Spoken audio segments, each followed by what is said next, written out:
In the waiting room of the Peninsula, a luxury hotel in Chicago, I was reviewing my speech one last time. Outside the window, Michigan Avenue's cityscape grew more brilliant as dusk approached, with the setting sun reflecting golden light off the high-rise windows. From the 20th floor waiting room, the line of cars on Lake Shore Drive looked like tiny toys. In the room softly lit by crystal table lamps, I continued what must have been my umpteenth proofreading.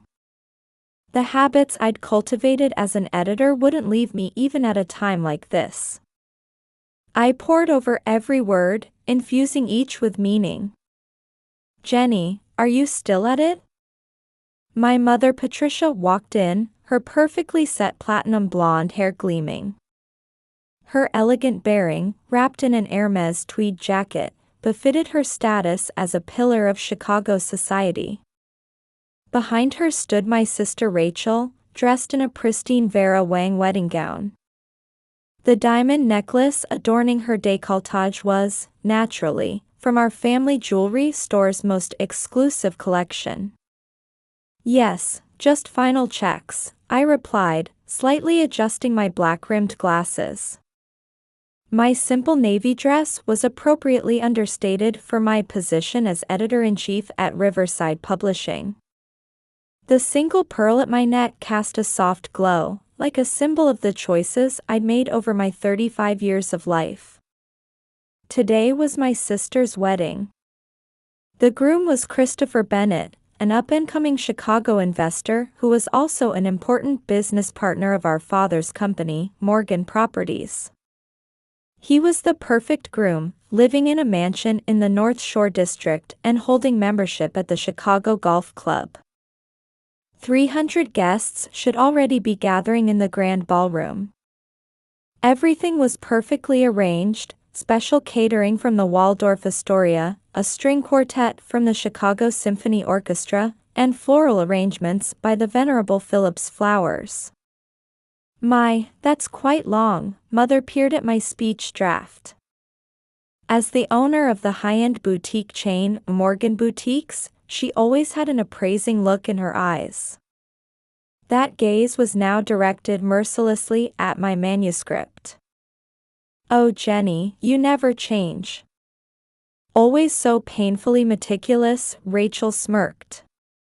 My sister, with her model-perfect proportions, had built an impressive track record as sales director of our family-owned jewelry chain, Morgan Jewelry, through her outstanding social skills. And above all, she was the apple of our parents' eye. Our father, William, had established a firm position in Chicago's upper society as the owner of a real estate development company. Even the gray beginning to show in his hair only served to underscore his authority as distinguished silver. As the eldest daughter of this family, however, I had walked a path slightly different from my parents' expectations. Despite achieving reasonable success as editor-in-chief at a prestigious publishing house, my position within the family had always felt like that of an outsider. The atmosphere in the waiting room grew heavier by the minute.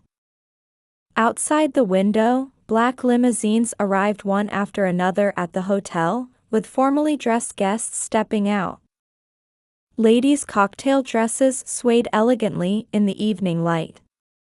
The sound of champagne corks popping could be heard from somewhere in the distance. I turned my eyes back to the manuscript. I felt anew the weight of the words I was about to speak. My palms were slightly damp with perspiration. Everyone probably thinks this will be an ordinary wedding speech. But it won't be. Everything that began 5 years ago will finally come to light today. The truth we've built under the mask of family. I quietly stood up and adjusted the collar of my navy dress in the mirror. The Peninsula Chicago's grand ballroom was as resplendent as a fairy tale. Four massive crystal chandeliers hung from the ceiling, illuminating the vast space that could easily accommodate 300 people. The white and gold decor caught the soft evening light, highlighting its elegance even more. 6-meter-high walls were draped with elegant silk, and through the gaps between them, large windows revealed Lake Michigan's blue waters gleaming in the sunset. By the grand piano, a string quartet selected from the Chicago Symphony Orchestra was playing Mozart. Pure white roses and calla lilies arranged by Phillips flowers were perfectly positioned throughout the room. Baccarat crystal glasses were lined up precisely on the tables, with Waldorf Astoria's special hors d'oeuvres artfully presented like works of art.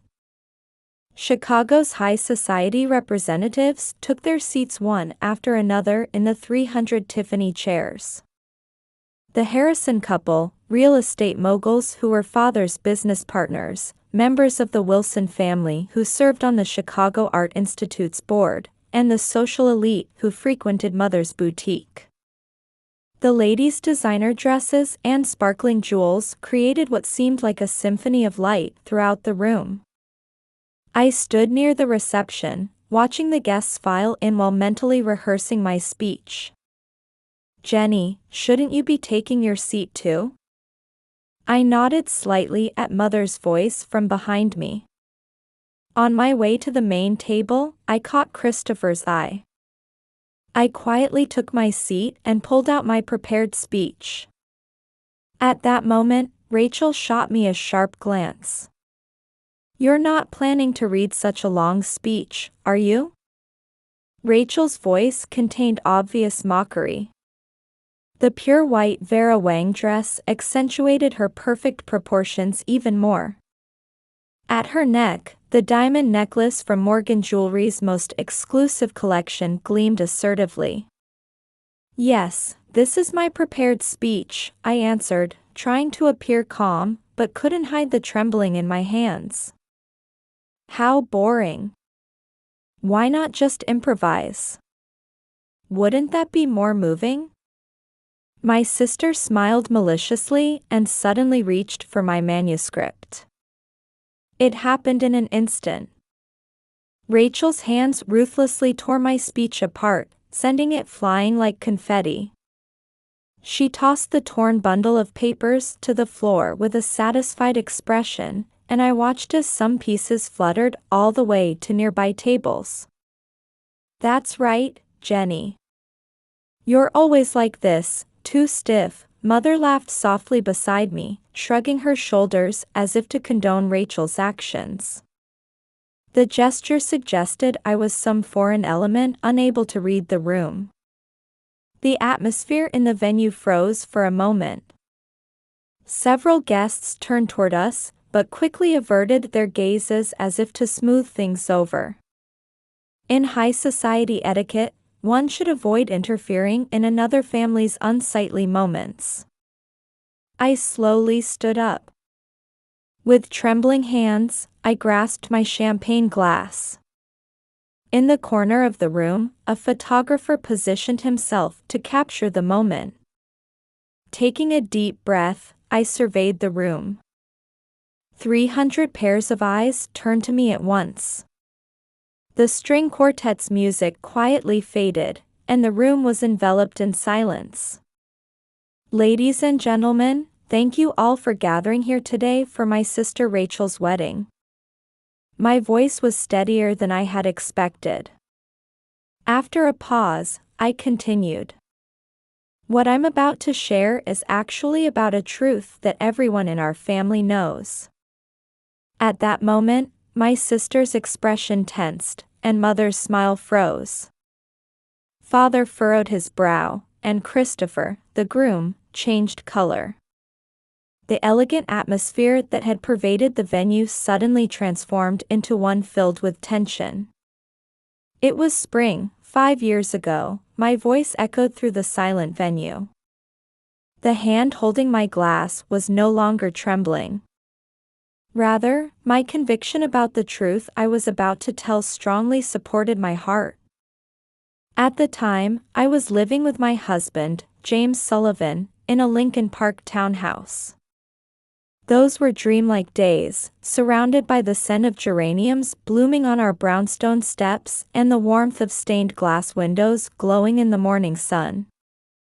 As I slowly wove my words, I recalled those happy days from 5 years ago. James had been building a successful career as a senior vice president at J.P. Morgan Chase, becoming a pillar of the M&A division. I too had begun establishing my reputation as an editor at Riverside Publishing, gaining attention for discovering young writers. On weekends, we'd select fresh ingredients at the nearby Green City Market and enjoy cooking together. I still fondly remember the aroma of James's special risotto. During vacations, we'd spend time at our summer house by Lake Michigan, sharing our dreams for the future under the dappled sunlight. Warm smiles appeared around the venue. The eyes of older couples in particular grew misty with nostalgia. Everyone probably thought this was the introduction to a happy reminiscence. However, the truth I was about to tell would take a very different direction. The changes began when my sister Rachel suddenly started visiting our home frequently. What started as monthly visits soon increased to 2 or 3 times a week. At these words, Rachel's expression tightened. I could see her body trembling slightly in her Vera Wang dress. Her eyes flickered anxiously beneath her tiara. At first, I thought it was natural family interaction. Rachel began frequently seeking James's opinion about Morgan Jewelry's business strategy, and our parents encouraged this. When invited to dinner, I gladly accepted, valuing family time. Father frowned unhappily, and Mother, though maintaining her elegant appearance, gripped her napkin tightly. I could see her Hermes scarf gradually becoming distorted under her fingertips. I still vividly remember that day. It was a cold night in February. The snow covering Chicago's streets kept piling up, just like our relationships. I paused for a moment and took a deep breath. The atmosphere in the venue grew even tenser. The chandelier light seemed to shine even more brightly, as if illuminating the truth. Having an unexpectedly late dinner, I witnessed an unexpected scene. In a private room of a 3-star restaurant, my sister and James were dining together in an intimate atmosphere. It was wrapped in an air far too intimate to be just a business dinner. A slight murmur arose from the venue. The socialites wore expertly performed expressions of surprise. However, their eyes held a serious light. Particularly sharp gazes came from the regular customers of Mother's boutique. The next day, when I went to consult with my parents, Father and Mother showed remarkably cold attitudes. It was as if everything was proceeding according to plan. The memory of that moment came back as if it were yesterday. I began to recount in detail what had happened in Father's study, surrounded by heavy mahogany furnishings. I can still see the snow continuing to fall outside the window, covering the ground like a white carpet. Father, still facing his desk, said, "Jenny, emotions shouldn't interfere with business. Rachel and James's relationship is important for our company's future. You might not understand, but this is a necessary decision for the family's prosperity." The atmosphere in the venue froze. Among business partners and social notables, small murmurs spread. Father's face grew increasingly pale. The sound of his expensive fountain pen rolling off the desk echoed strangely in the silence. Mother went even further, declaring, "Rachel deserves a much more suitable partner than you had. As the heir to the Morgan family, she needs a marriage partner with more power. You've never been able to meet the family's expectations." The women in the venue gasped at the words of Mother, known as the owner of a luxury boutique. The true nature of Patricia Morgan, who had reigned as the flower of Chicago society, was now being revealed. Her Chanel twin set cast an unnatural gleam under the lights. What followed was like a perfectly crafted script. James and Rachel's relationship quickly became the talk of Chicago. Their secret meetings at Gold Coast cafes, chance encounters at art museums, everything had been calculated. And before the power of the Morgan family, my 10-year marriage crumbled in just 3 months. I took a breath and surveyed the room. 300 eyes watched, holding their breath. I noticed pieces of the torn speech still scattered on the floor. Strangely, that sight strengthened my resolve even more. However, this isn't just a story about infidelity and divorce. Rather, it was part of a business plan that had been carefully orchestrated over years. A perfect plan crafted for the benefit of the Morgan family. At these words, Christopher's face changed color. Beside him, Rachel trembled slightly. Her Vera Wang dress quivered. After my marriage to James fell apart, he married Rachel. Then, brilliantly, he was appointed to the board of Morgan Properties. He even became involved in managing Morgan Jewelry. Everything was a perfect business alliance to increase the Morgan family's corporate value. Taking up my champagne glass, I slowly turned toward Christopher. His Armani tuxedo cast an unnatural shadow under the lighting. Yes, Christopher.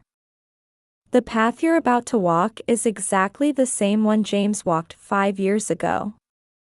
As the young CEO of Bennett Investments, you too were selected as part of the Morgan family's business plan.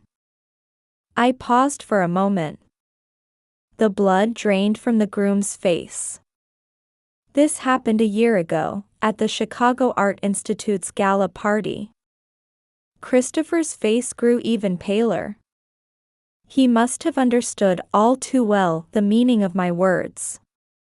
That night, I happened to be seated at the same table as Christopher, who was drawing attention as the young CEO of Bennett Investments. Starting with conversations about art investment, we eventually developed a deep bond. A soft sigh escaped from the venue. The society regulars must have already realized that this coincidence was anything but random. Friday lunches at Millennium Park. Holiday shopping on Michigan Avenue. Concerts at Symphony Center. It was like a movie romance. I lowered my gaze to my glass. My reflection in it appeared slightly distorted. And last Christmas. In the penthouse suite of the Drake Hotel, Christopher proposed to me. Outside the window, the Lake Shore Drive night view sparkled. Rachel showed obvious agitation. Her bouquet trembled minutely. Ironically, the ring was a special order from Morgan Jewelry. A 3-carat emerald-cut diamond. It radiated perfect brilliance, symbolizing our love. A small cry arose from the back of the venue.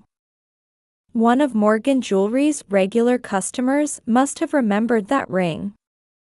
However, a week later, in Father's study, I learned that another business plan was in progress.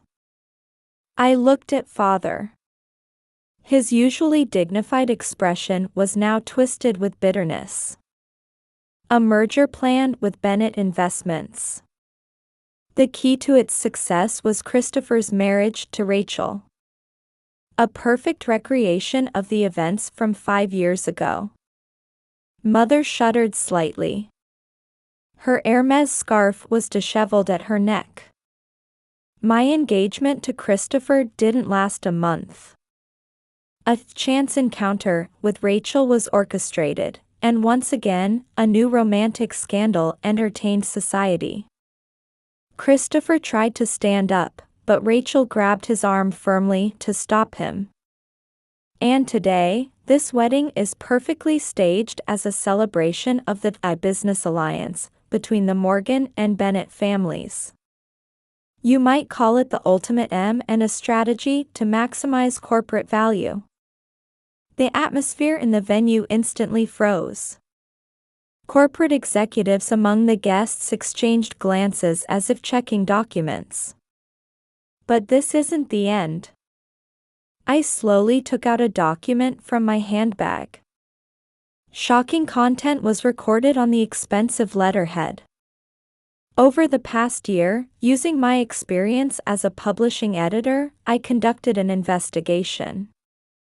In the Morgan family's corporate strategy over the past 20 years, there were exactly 7 cases of similar chance encounters and destined marriages. Father suddenly stood up from his chair. "Jenny, stop." But my voice continued, even stronger.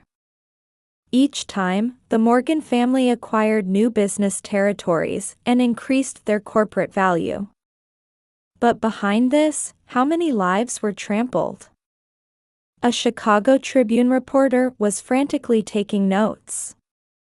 Even the luxury hotel staff stood frozen, watching this dramatic development. In the envelopes at your places, you'll find detailed evidence of all of this. I wanted the truth to be known to everyone in Chicago society and to our many business partners. The sound of envelopes being opened echoed throughout the venue. Inside were detailed records of all the evidence I had gathered over a year. This isn't just a family scandal. This is a serious matter of corporate ethics in Chicago's business world. Rachel stood up and shouted, "Lies. It's all made up." But her voice faded weakly before the weight of truth that already dominated the venue. Business partners, investors, please see for yourselves. And please reconsider your future relationships with the Morgan family. I quietly set down my glass. The venue was enveloped in silence as if time had stopped. And finally, Christopher. The groom looked at me with trembling eyes. "It's not too late. You don't need to make your life a pawn in this distorted corporate strategy." The way the ballroom dissolved into chaos was like watching a sandcastle being swallowed by waves. The luxury flowers scattered on the pure white tablecloths maintained their beauty, but had already lost their meaning. So it's all over now.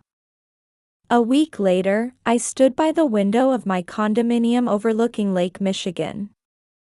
The waves sparkling in the morning sun seemed to herald the beginning of new days.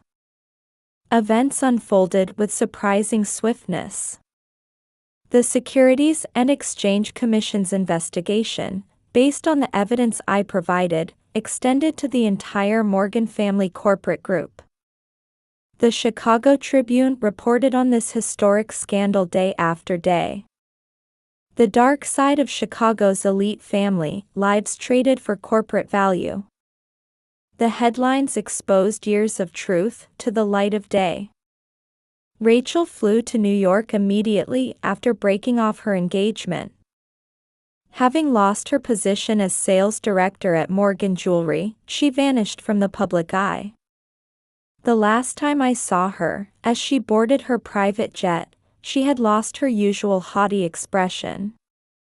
Rumors quietly circulated in society that her Vera Wang wedding dress had been sold to a high-end consignment store.